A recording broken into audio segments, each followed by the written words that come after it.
नमस्कार, मैं हूं बालकृष्ण थरेजा।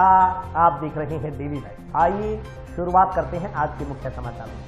पेट्रोल डीजल पर वेट की दरें पंजाब हरियाणा के समान करने की मांग। पूर्व घोषणा अनुसार राजस्थान के पेट्रोल पंप संचालकों ने शुरू की बेमियादी हड़ताल। NH 754 के किसानों ने जमीनों का उचित मुआवजा दिए जाने की मांग को लेकर जिला कलेक्टर को सौंपा ज्ञापन। मिलावटखोर मिठाई विक्रेताओं के खिलाफ कार्रवाई की मांग। राष्ट्रीय युवक परिषद ने खाद्य सुरक्षा निरीक्षक को सौंपा ज्ञापन। इंडियन मेडिकल एसोसिएशन की कार्यकारिणी का शपथ ग्रहण समारोह संपन्न। डॉक्टर भवानी सिंह एरन IMA के अध्यक्ष मनोनीत। गांव नंदनम की ढाणी में सोमवार को 4 दिवसीय 26वीं जिला स्तरीय बास्केटबॉल प्रतियोगिता का किया गया शुभारंभ। और अब समाचार विस्तार से। पेट्रोल डीजल पर वेट की दरें पड़ोसी राज्य पंजाब हरियाणा के समान वसूलने की मांग को लेकर राजस्थान के पेट्रोल पंप संचालक पूर्व घोषणा अनुसार बेमियादी समय के लिए हड़ताल पर चले गए।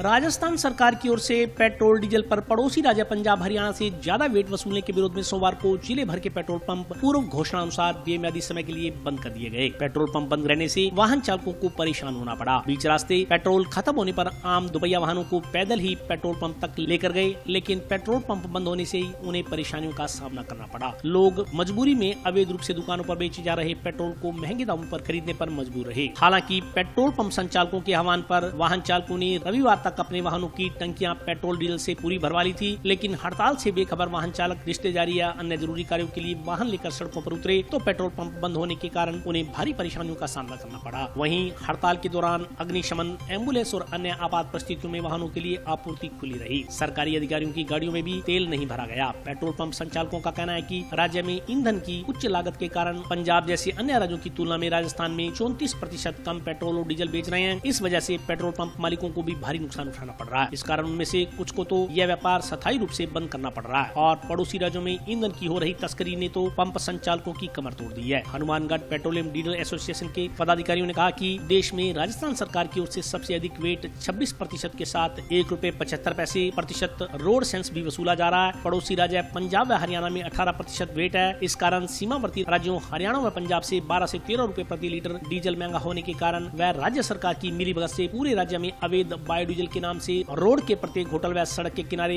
बिक रहे तेल से पेट्रोल पंप मालिकों को आर्थिक नुकसान झेलना पड़ रहा है। इसके विरोध में पेट्रोलियम डीलरों ने पूरे राजस्थान में 10 अप्रैल को एक दिन की सांकेतिक हड़ताल कर राज्य सरकार का ध्यान इन मांगों की तरफ आकृष्ट किया था, लेकिन सरकार ने मांगों पर कोई सकारात्मक कार्रवाई नहीं की। उन्होंने वेट पड़ोसी राज्य पंजाब व हरियाणा के बराबर करने, 1.75% रोड सेंस बंद करने, राज्य में बिक रहे बायोडीजल पर रोक लगाने आदि की मांग की है। पेट्रोल पंप संचालकों ने हनुमानगढ़ पेट्रोलियम डीलर एसोसिएशन के बैनर तले इन मांगों को लेकर जिला कलेक्टर को ज्ञापन भी सौंपा। मैं यहीं से हनुमानगढ़ से, मुझे सदोचर जाना है। मेरा भाई एडमिट है वहाँ पे, तो डेंगू हुआ है, उससे उसके पास जाना है।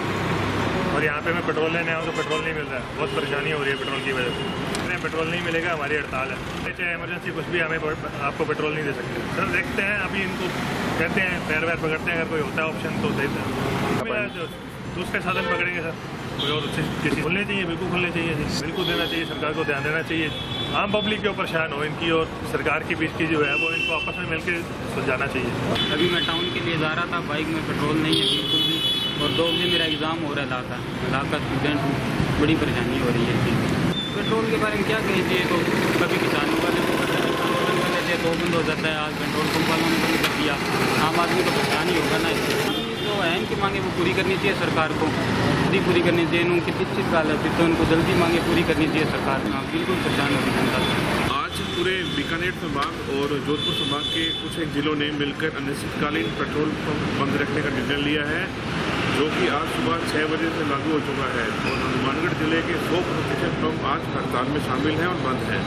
हमारी सरकार से मुख्य मांगे ये है कि जो राजस्थान का वैट है वो बहुत अत्यधिक है, जिसके कारण सबसे महंगा पेट्रोल और डीजल हनुमानगढ़ और गंगानगर जिले में ही मिल रहा है। हमारी सरकार की मांग है कि जो पेट्रोल डीजल पर वैट है उसको पड़ोसी राज्य हरियाणा और पंजाब के समक्ष किया जाए, ताकि यहाँ आम जनता को भी, आमजन को भी सस्ता पेट्रोल व डीजल उपलब्ध हो सके।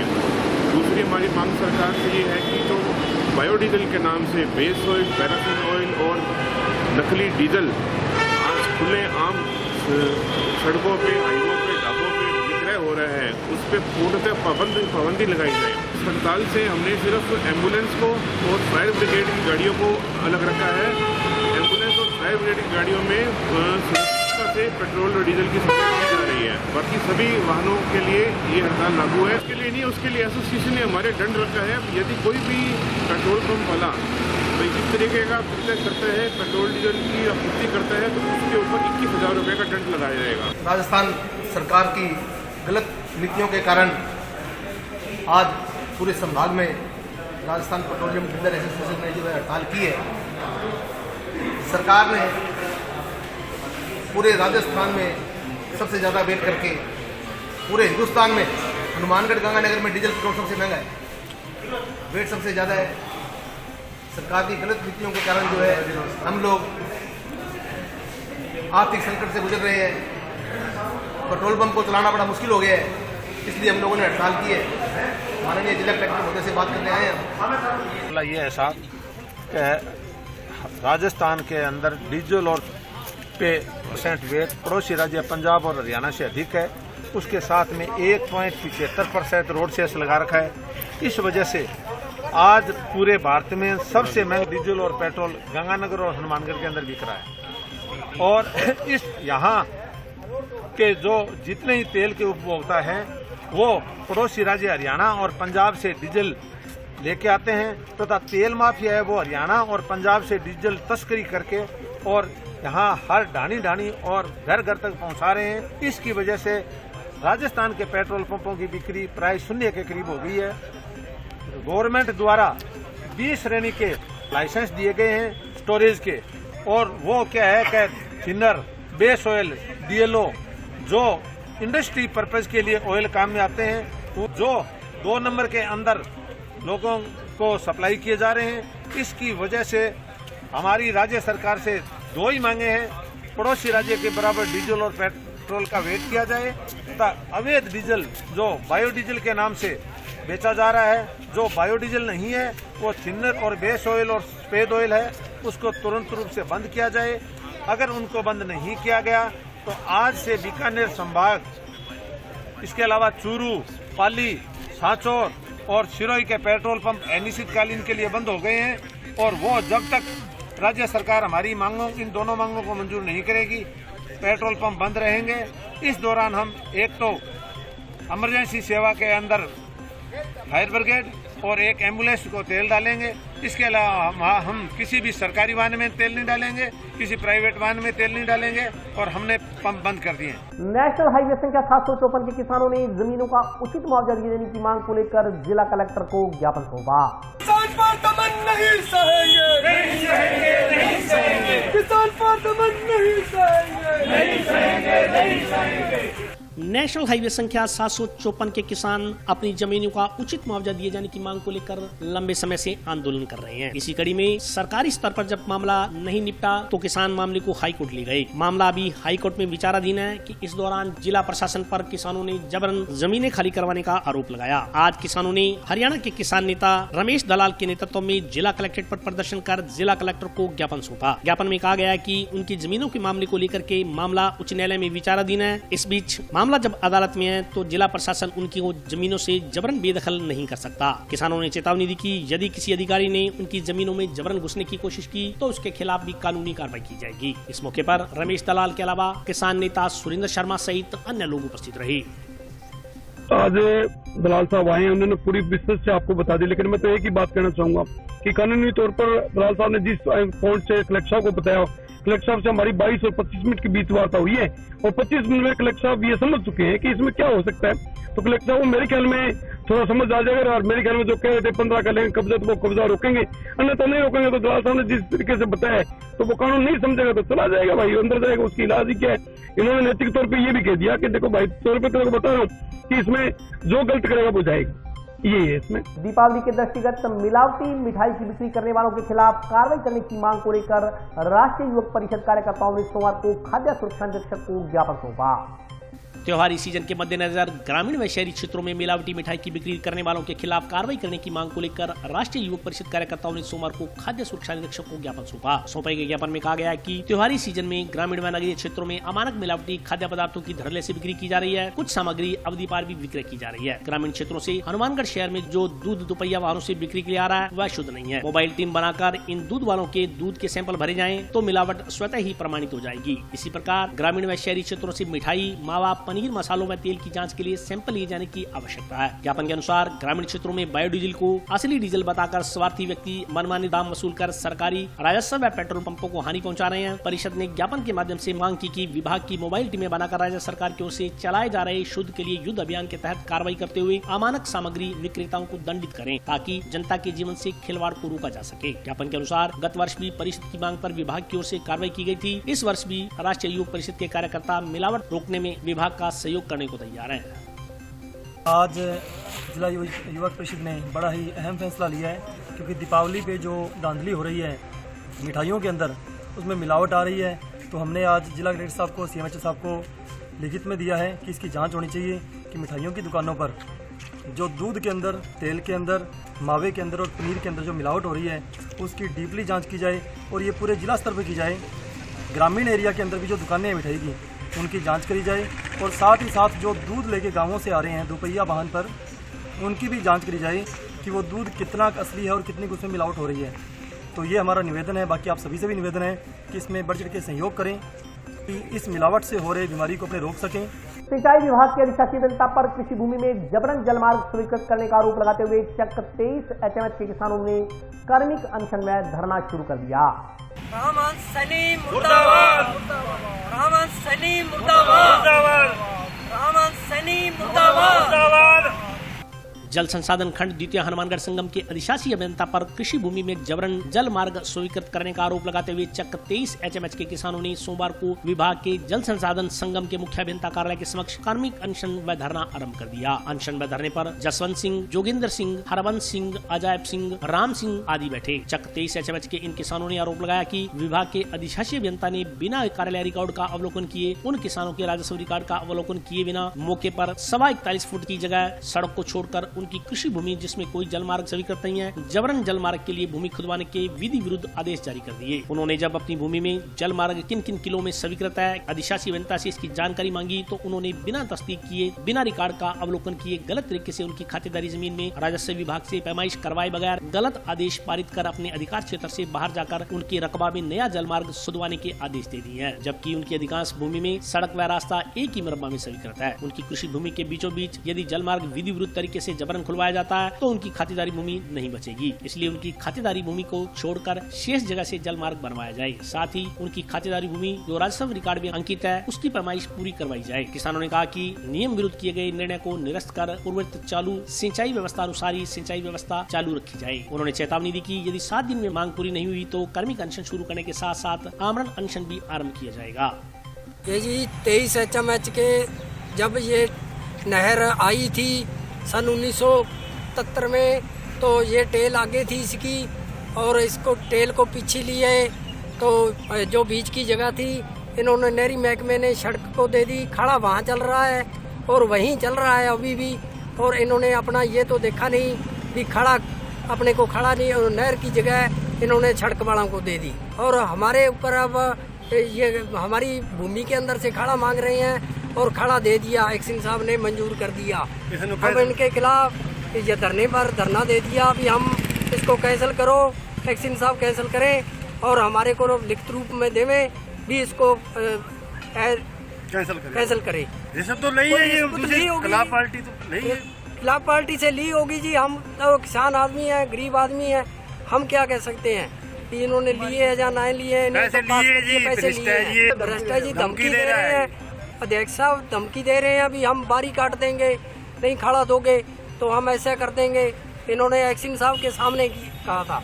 असें गई HMH पिंड फतेहगढ़ परसोत्तमवास रहने वाले हैं। हमने धरना इससे लगाया है कि हमारे ना सुनाई करते हुए नजायज खाल 2 मरबे दे दिया। हमने इस रोक में हमने धरना दिया। इसको रोका जाए, एक तो रोका जाए अरे इसको कैंसिल करके हमारे को कागज दिया जाए। और अभी वक्त ब्रेक का, हाजिर होता हूँ छोटे से।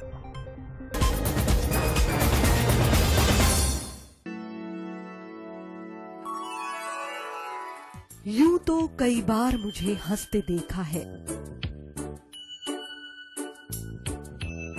पर ये हंसी कुछ और है। ये गहना मुझ पर जचता है, पर ये महज एक गहना नहीं, ये रूपरेखा है मेरे मन की, हंसती खिलखिलाती लहरों की, जो आतुर थी अब तक मुझ पर सजने को। इसलिए ये गहना ही मेरा सच्चा श्रृंगार है, श्रृंगार है, श्रृंगार है।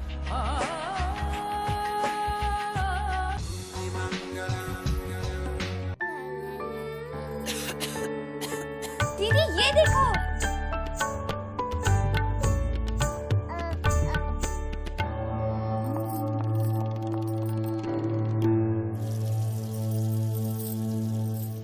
नोवेल कोरोना वायरस बीमारी को फैलने से रोका जा सकता है। खांसी और छींक के बाद और बच्चे को छूने से पहले अपने हाथों को साबुन से धोकर इसे फैलने से रोक सकते हैं। वो डॉक्टर साहब हैं? भाई साहब खांसी और बुखार था, सोचा चेक करवा लूं।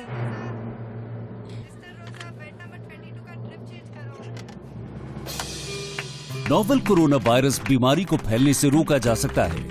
बुखार के साथ खांसी और छींक होने पर तुरंत नजदीकी हेल्थ क्लिनिक या केंद्र जाएं। ब्रेक के बाद स्वागत है।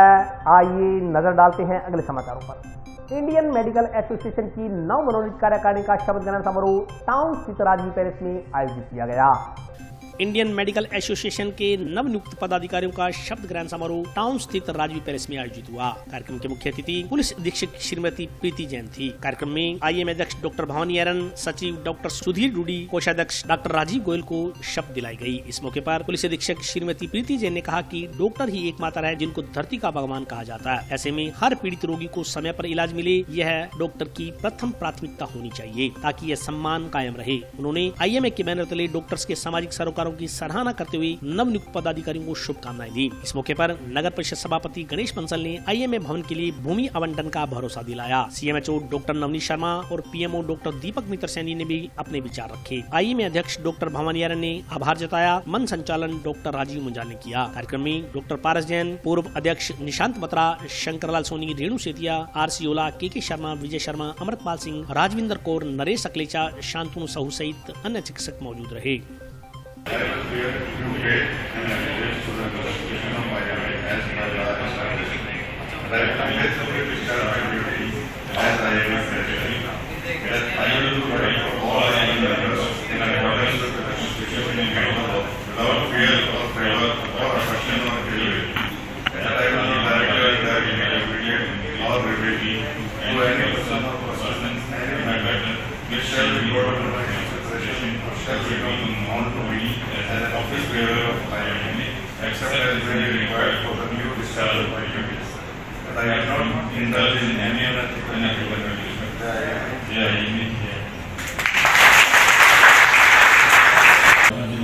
शॉर्ट नोटिस में एक आग्रह में कार्यक्रम की अध्यक्षता करना स्वीकार किया। उन्हें बिजी शेड्यूल में से आज प्रभात परीक्षा और उस समय बिजी थे, इस वजह से जाते इंटरव्यू में आए। Thank you ma'am. हमारे कैप्टन जैन साहब, हमारे सभी सीनियर्स, हमारे पुरानी कार्यकारिणी, हमारे सभी सीनियर जूनियर साथी, मेरे कलीग्स, उन सबको भी धन्यवाद देना चाहूँगा कि उन्होंने मुझे विश्वास जताया और आईएमए प्रोजेक्ट के लिए सिलेक्ट किया। हमारी पुरानी कार्यकारिणी में बत्रा जी के नेतृत्व में इतने अच्छे काम हुए हैं कि बड़ा मुश्किल होगा उस लेवल को उठाना, और उम्मीद रहेगी कि उनका मार्गदर्शन और साथ इसी तरह रहेगा। पुराने सभी सीनियर्स का मार्गदर्शन मुझे मिलता रहेगा। पहले जो कोरोना के कारण इवेंट्स कम हो पाए थे, कुछ उन कल्चरल एक्टिविटीज को, आपस में मिलने को, उन सब चीज़ों को बढ़ाने का प्रयास करेंगे।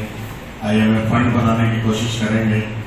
आज IMA का शपथ ग्रहण समारोह था, जिसमें नई कार्यकारिणी बनी है। इसमें मुझे अध्यक्ष डॉक्टर सुरेश गोरी को सचिव और डॉक्टर राजीव गोयल को ट्रेजरर नियुक्त किए। तो नई कार्यकारिणी का शपथ ग्रहण समारोह था, जिसमें चीफ गेस्ट कलेक्टर साहब श्री नरपल रेड्डी जी, SP श्रीमती प्रीति जैन और हमारे नगर परिषद चेयरमैन श्री गणेश बंसल जी, ये सब लोग एज ए गेस्ट इन्वाइटेड थे। उन्होंने शपथ ग्रहण का ही नई कार्यकारिणी गठित हुई है और सबके विचार आए।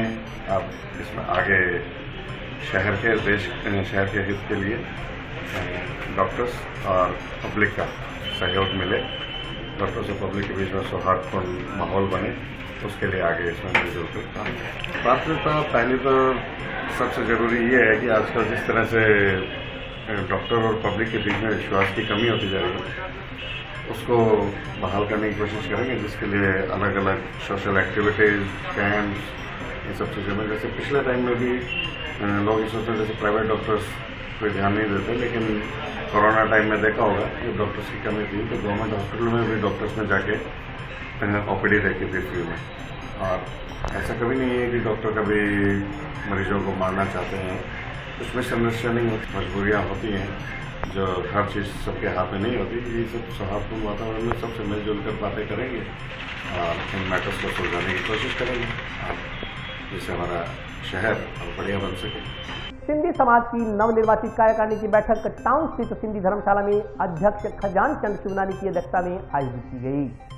टाउन स्थित पूज्य सिंधी पंचायत घर में पूज्य सिंधी पंचायत की नवनिर्वाचित कार्यकारिणी की बैठक आयोजित की गई। बैठक में नवनिर्वाचित अध्यक्ष खजान चंद शिवनानी, उपाध्यक्ष मनोहर लाल बाबानी, सचिव घनश्याम दास मेघवानी, सह सचिव मुरलीधर सखीजा एवं कोषाध्यक्ष पवन टेकवानी सहित समाज के वरिष्ठ सदस्य मौजूद रहे। बैठक में समाज के वरिष्ठ सदस्यों को साथ लेकर नवीन कार्यकारिणी का विस्तार किया गया। कार्यकारिणी में वरिष्ठ सदस्यों में संरक्षक रतनलाल वाधवानी, खान चंद भारवानी, सेवाराम वाधवानी, सेवाराम सखीजा, कृष्ण लाल वानी, गोविंद राम टेकवानी, पत्तूराम बाबानी, राजेश प्रेमजानी, प्रेम कुमार मुरजानी, नरेश कुमार शिवनानी, तिक्कम ग्वालानी, जसवंत पारवानी, राधेश्याम लखी सरानी, नारायण दास ककुआनी, पुरुषोत्तम तुलसानी, हरीश किशन पोपटानी, अशोक गांधी, सुनील गंगवानी, जय किशन आईलानी, खट्टू राम आसवानी, राजकुमार नानकानी, लालचंद ज्ञानानी सहित सिंधी समाज के अन्य लोग उपस्थित रहे। बैठक में सिंधी समाज द्वारा करवाए जाने वाले आगामी कार्यक्रमों की रूपरेखा तैयार की गई।